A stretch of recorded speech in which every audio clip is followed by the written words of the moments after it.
Good morning and hi, my name is Muhammad Farhan Bilam Surul and my matrix number is 2021111291.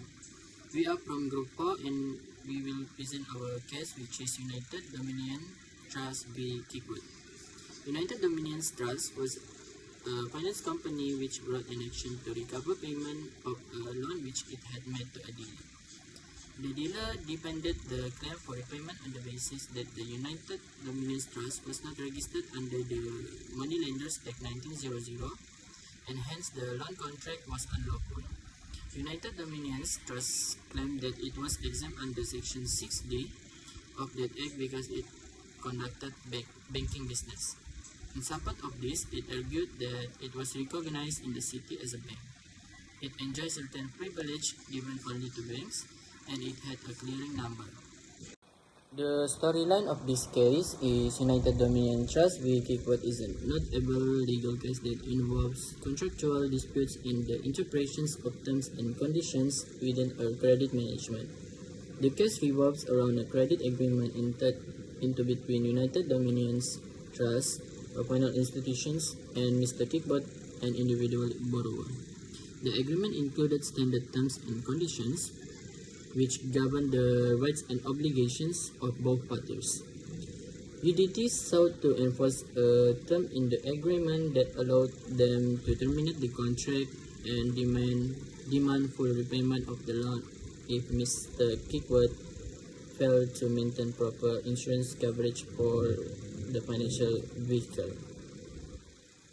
Mr. Kirkwood argued that he was not aware of this term and that it was not explicitly brought to his attention during the negotiations and signing of the agreement.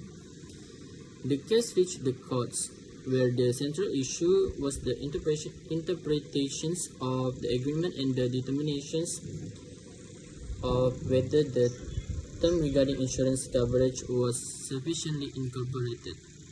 Ultimately, the court ruled in favor of Mr. Kirkwood, stating that UDT had not taken reasonable steps to bring the insurance clause to his attentions. The court emphasized the importance of clear and unambiguous language when incorporating standard terms and conditions into contracts. It highlighted the need of sufficient notice and opportunity for the parties to understand the terms they are agreeing to. Hello, my name is Putrafika binti Ismail and my student ID is 202110851, and for my part, which is Court Hell. United Dominions Trust was a finance company which brought an action to recover payment of a loan which it had made to a dealer.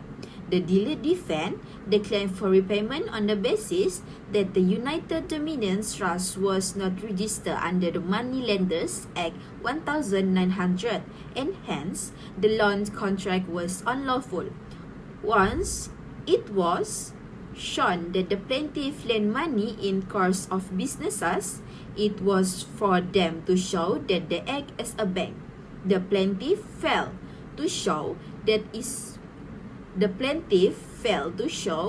it was a bank, but did establish that it had a reputation as such, and that was sufficient. The defendant appeal failed. The law has long recognized that banks maintain accounts on the basis of entries into the bank's book, not the amount of physical cash that is held.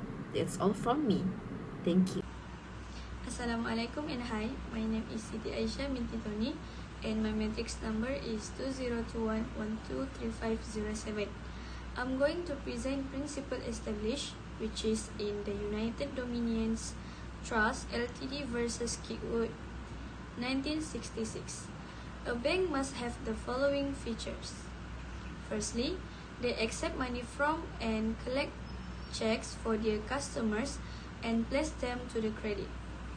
Next, they honor checks or order drawn on them by their customers when presented for payment and debit their customers accordingly. And the last one, they keep current accounts or something of that nature in their books in which the credits and debits are entered. That's all from me. Thank you. Hi and Assalamualaikum. My name is Nur Shaniza Azwani binti Muhammad Azwan. My matrix number is 20211108885. So the conclusion is legal chapter 1 teach us about bank or banker. It includes definition that been set in section, function of bank, how the bank works, the instrument in bank and it. There is also case includes in this to show what is a banker and how they do their task. For example, case United Trust Ltd vs Kirkwood.